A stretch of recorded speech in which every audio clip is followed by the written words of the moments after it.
अच्छा, इसके बाद हम लोग नेक इंचज़ पे आते हैं ना, तो नेक इंचज़ में हम लोग कट पे आ जाते हैं ना, जो कट लगते हैं नेक इंचज़ पे। तो सुसाइडल कट्स होते हैं और होमोसाइडल कट्स होते हैं ना। तो सुसाइडल कट्स जो होते हैं ना मेनली फ्रंट पे होते हैं, लाइक ऑब्वियसली जहाँ पे एक्सेस होगा, एक्सेसिबल होगा ना, वहीं पे लगेंगे, ठीक है। और सुसाइडल कट्स जो होते हैं ना मेनली लाइक नेक पे होते हैं और फ्रंट पे होते हैं, और जो होमोसाइडल होते हैं ना वो एनीवेयर हो सकते हैं, नेक में कहीं पे भी, ठीक है।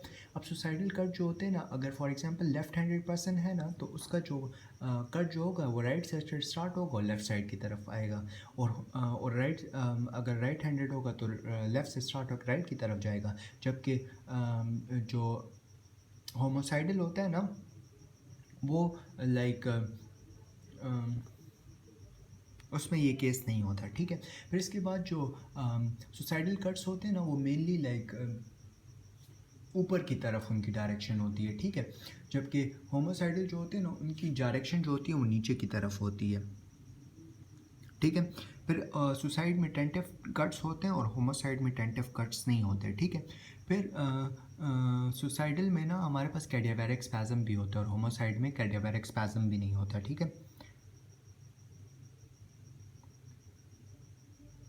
अच्छा, अब जो सुसाइडल होता है ना तो उसमें प्लेन जो होता है ना वो डाउन होता है, और जो मतलब स्टार्ट जो होता है वो डाउन होता है, तो उसको हम प्लेन कह लेंगे। और जो डायरेक्शन होती है अपवर्ड होती है ना, तो प्लेन जो होता है वो डाउनवर्ड होता है, जबकि हमारे साइड में प्लेन जो होता है वो अपवर्ड होता है।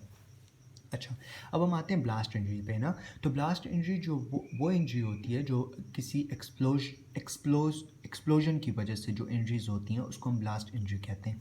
अब ब्लास्ट इंजरी जो होती है वो हमारे पास 4 टाइप्स की होती हैं: primary injury, secondary injury, tertiary injury और क्वाटरनरी। क्वाटरनरी को कुछ बुक्स में अदर लिखा हुआ है, कुछ बुक्स में क्वाटरनरी लिखा हुआ है, ठीक है। अच्छा, प्राइमरी इंजरी वो इंजरी होती है, it's because of the pressure wave की वजह से जो इंजरी हो रही है ना। तो इस प्रेशर वेव्स की वजह से हमारे पास क्या इंजरी हो सकती है, हमारे पास एयर की इंजरीज हो सकती हैं और लंग्स की इंजरीज हो सकती हैं। ह्यूमन जो होता है ना वो 100 पाउंड पर इंच स्क्वायर तक प्रेशर जो है वो बर्दाश्त कर सकता है। अगर इससे ज़्यादा प्रेशर होगा तो वो उसको डैमेज कॉज करेगा, ठीक है। अच्छा, सेकेंडरी इफेक्ट ना, because of the impact of explosive the particles gonna fly and hit the human being का ना। So the secondary injury is because of the particles, ठीक है।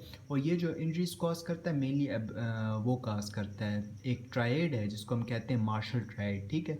सेकेंडरी इंजरीज में होता है और इसमें एब्रेशन, ब्रूजेस और लेसरेशंस आ जाती हैं। फिर इसके बाद हमारे पास टर्शियरी एजेंट आता है। टर्शियरी एजेंट तब जो प्रेशर वेव होती है ना, because of that the person strike to the wall और some kind of object, and because of that the person got the injuries. फिर 4 में हमारे पास जो है अदर्स जो है ना, इसमें हमारे पास क्वार्टरनी में अदर इंजरीज आ जाती हैं because of either because of the burning, either because of the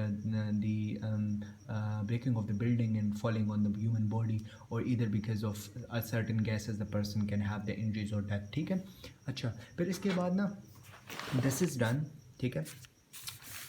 अच्छा, फिर इसके बाद ना most common organ injury under water जो होती है ना, दैट्स इंटेस्टाइन, ठीक है। और जो एक होती है मोलोटोव कॉकटेल ना, तो मोलोटोव कॉकटेल जो होती है ना, एक बोतल होती है ना शराब की, जो बोतल होती है उसमें हम पेट्रोल डाल देते हैं, ठीक है। और उसके फ्रंट पे ना कपड़ा डाल देते हैं ना उसकी बोतल के मुंह पे, और उस कपड़े को आग लगाते हैं, और कपड़े को आग लगा के वो बोतल जो है वो फेंकते हैं ना दीवार पे, कि वो दीवार पे जाके वो बोतल टूटे, तो वो टूटेगी तो ऑब्वियसली वो कपड़े पे आग लगी हुई है तो ब्लास्ट होगा, ठीक है।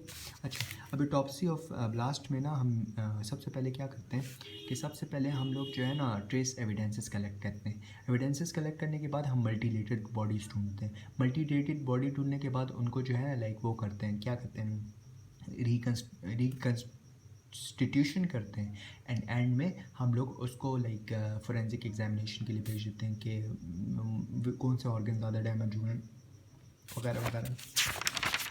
अच्छा, फिर आता है थर्मल इंजरीज। अच्छा, thermal injuries are the injuries which are caused either by increase or decrease in the temperature, ठीक है। these are the called thermal injuries. Now thermal injuries are going to be divided into two: the heat injuries by heat और injury by cold, ठीक है। Injury by heat, injury by cold. Injury by heat में दो होती हैं, local और systemic. Local में हमारे पास बर्न्स आ जाते हैं। बर्न्स में कौन से burns, dry burns and wet burns, ठीक है। और जो सिस्टमिक है उसमें हमारे पास हीट एग्जॉशन आ जाती है, हीट स्ट्रोक आ जाती है, डिहाइड्रेशन और dehydration, heat cramp and heat syncope वगैरह, ठीक है। अच्छा, फिर कोल्ड की वजह से सिस्टमिक एंड लोकल ना, तो सिस्टमिक जो है वो लोकल हमारे पास ट्रेंच फुट होता है, फ्रॉस्ट बाइट होता है, और वो होती है इवर्जन फुट होता है, ठीक है। और जो जनरलाइज या सिस्टमिक होता है तो उसमें हाइपो थर्मिया कहते हैं, ठीक है। अच्छा, अब हमारे पास ना टाइप ऑफ बर्न्स भी आ सकते हैं, ठीक है। बर्न्स में हमारे पास थर्मल बर्न होता है, इलेक्ट्रिकल बर्न होता है, केमिकल बर्न होता है, रेडिएशनल बर्न होता है, माइक्रोवेव बर्न होता है, ठीक है। सबसे पहले हम लोग थर्मल बर्न कर लेते हैं। अच्छा, थर्मल बर्न जो होता है ना, इसमें हमारे पास इट्स बिकॉज ऑफ हीट की वजह से मेनली हो रहा है ना, सही है। तो इसमें क्या होता है कि जो हीट होती है ना वो ब्लड कैपिलरीज को जो है ना वो रप्चर कर देती है। रप्चर होने की वजह से extravasation of fluid from the rupture capillaries और blood vessels occur, and because of that there is going to be a lot of fluid in burn case, हमने देखा हुआ है, ठीक है। इसके अलावा लोकल इंजरीज बहुत ज़्यादा होती है, नेक्रोसिस वगैरह होती है, ठीक है, और हाइपोक्सिया वगैरह बहुत होता है, ठीक है। अच्छा, फिर इसके बाद जो वो होती है थर्मल बर्न्स होते हैं ना, वो हमारे पास ड्राई हीट होती है और वेट हीट होती है। ड्राई हीट में हमारे पास तीन चीज़ें आती हैं, फ्लेम आती है, ठीक है, फ्लैश बर्न्स वगैरह आ जाते हैं, और फायर वगैरह, और जो वो होते हैं हॉट ऑब्जेक्ट्स वगैरह आ जाते हैं, ठीक है, ड्राई हीट में। और जो वेट है ना, तो उसमें हमारे पास वो आ जाते हैं, पानी लिक्विड वगैरह आ जाते हैं, जिसको हम इवर्जन वगैरह कहते हैं ना, immersion, sorry, immersion in the fluid. तो पानी वगैरह आ जाता है और स्प्लैशेस ऑफ वाटर आ जाता है, और एंड में हमारे पास एक वो आता है, स्टीम वगैरह आ जाती है, ठीक है। तो जो ड्राई हीट जो होती है वो ड्राई बर्न काज करती है, वेट हीट वर्ट बर्न काज करती है, ठीक है। ये मैं ऑलरेडी कह चुका हूँ। Flame burn, hot object burn and flash burn, and wet की वजह से immersion, splash of fluid and steam burn, ठीक है। Now there is difference between dry burn and wet burn ना। तो ड्राई बर्न जो होता है वो ड्राई बर्न जो होता है it's because of the dry heat, and wet burn wet heat की वजह से होता है, ठीक है।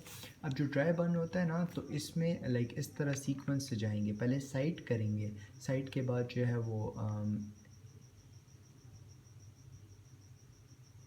पॉजिटिव एजेंट किया सबसे पहले हमने, फिर साइट हमने किया, फिर हम इंजरी करेंगे। साइट में ना जो ड्राई बर्न होता है मेनली साइट पे, मतलब eight the site of impact and above the injury, ठीक है। और जो वेट बर्न होता है eight the site of impact and below injury होता है, ठीक है। इसके अलावा इसमें जो होते हैं ना हमारे पास जो ब्लिस्टर्स होते हैं ना ड्राई बर्न में, वो सराउंडिंग्स में होते हैं, ठीक है। और जो वेट बर्न होता है उसमें हमारे पास at the site of area होते हैं जहाँ पे इंजरी हुई होती है, ठीक है। इसके अलावा जो ड्राई बर्न है ना, तो इसमें हमारे पास टीयरिंग भी होती है, और वो भी होती है, सिंगनिंग भी होती है, ठीक है, हेयर की। और हाँ, इसमें सही है, ये दोनों चीज़ें होती हैं, ठीक है, ड्राई बर्न में, और दूसरे में नहीं होती। इसमें स्प्लैश नहीं होता, उसमें स्प्लैश होता है, ठीक है। इसके अलावा ना ये जो होता है ना, इसमें जो स्कार बनता है ना, इट्स थिक एंड कंट्रैक्टेड, और इसमें थिन और लेस कंट्रैक्टेड होता है, ठीक है। और जो स्कार की बात हो गई, एंड कपड़े इसमें बर्न होते हैं, इसमें जो होते हैं वेट होते हैं, मतलब गर्म कपड़े हो जाते हैं। और दूसरा ये है कि इसमें लंग्स में जो है ना, इसमें सूट होते हैं और इसमें लंग्स में सूट नहीं होते, दैट्स इट।